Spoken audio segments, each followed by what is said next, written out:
And here's my favorite, also about the timber industry. With so much of the state covered in trees, we've done many stories on forestry.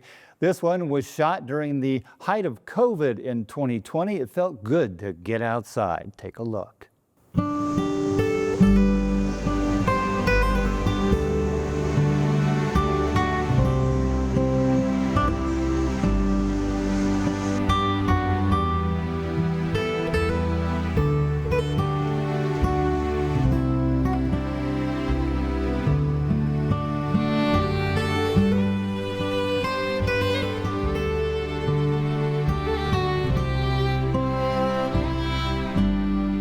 I just always have loved land and being outside and camping out and Boy Scouts and different things. And we've got a real pretty lake we sit by every afternoon, and just enjoy being outside, listening to birds and looking at the clouds.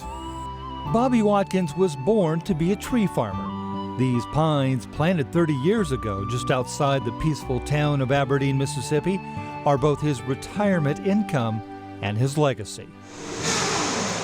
Today, under his watchful eye, Bobby's friend and trusted logger Rodney Johnson is doing the final harvest on land bought long ago by Bobby's grandfather after World War I. The pines, he says, are in his blood. I started coming up here in the 50s, actually, with my grandfather, and most of this land was in row crops, soybeans, corn, grain sorghum. That really wasn't the best use for the land, and so the best use is trees. And so we started planting pine trees in these old soybean and cotton fields in the late 80s. Back in the day, Bobby got degrees from Mississippi State in animal science, agronomy, and entomology. For the next 30 years, he worked in corporate America in the research end of agricultural chemicals. All of that was excellent preparation for someone interested in forestry, which he's been doing exclusively for the last decade and a half.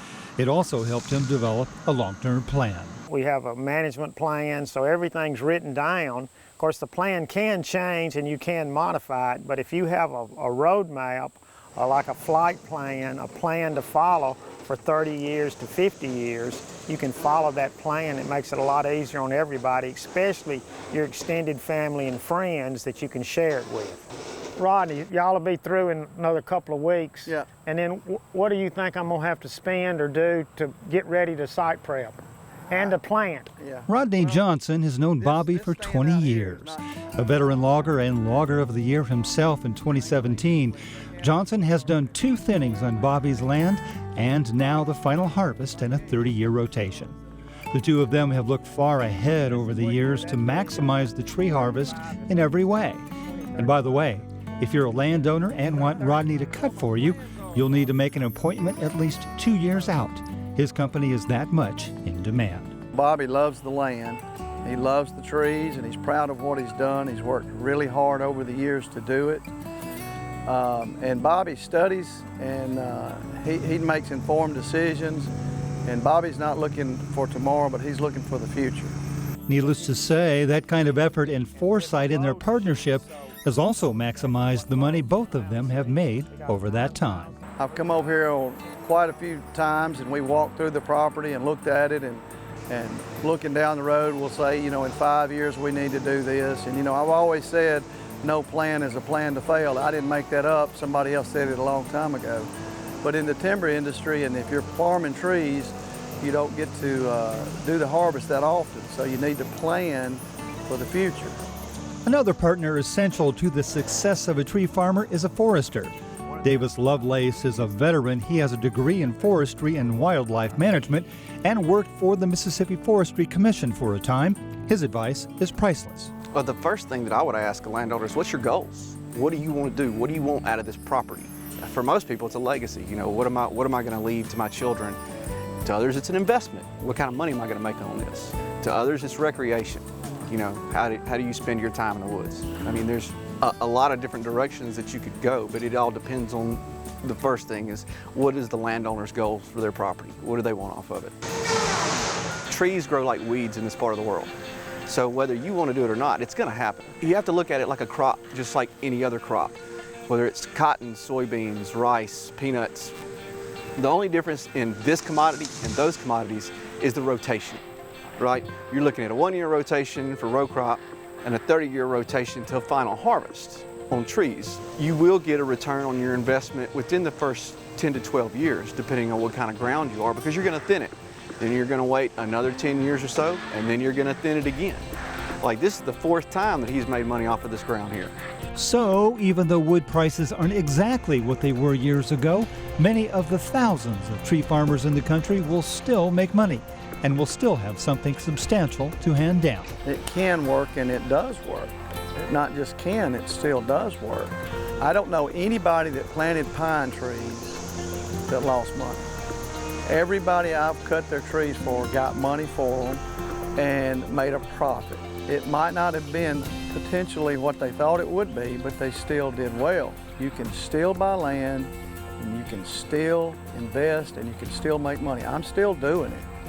I'm still buying land and trees.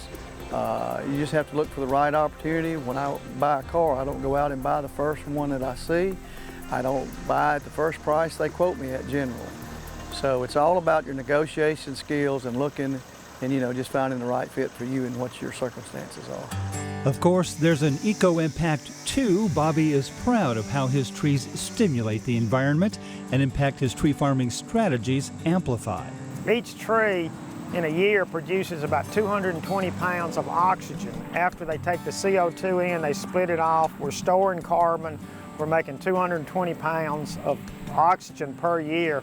A person breathes about 1,600 pounds of oxygen. So 8 trees out here growing produce enough oxygen for you for a year. And lest someone look at the empty land left behind after a final harvest and criticize the lack of trees, Bobby knows that after the next planting and rotation, there will come an even stronger harvest. I'm sure somebody would look at this clear cut and say you shouldn't be destroying trees. We've got an overabundance of trees, and I'm taking out older trees that are not going to live forever. So we're harvesting something that's a renewable resource. It's not going to live forever, and replacing it with even better growing, vigorous trees. Bottom line, Southerners have planted trees for retirement and in the process created a nest egg that sustained both the here and now and will cradle the generations to come. After all, as the saying goes, money may not grow on trees, but it's a darn good start.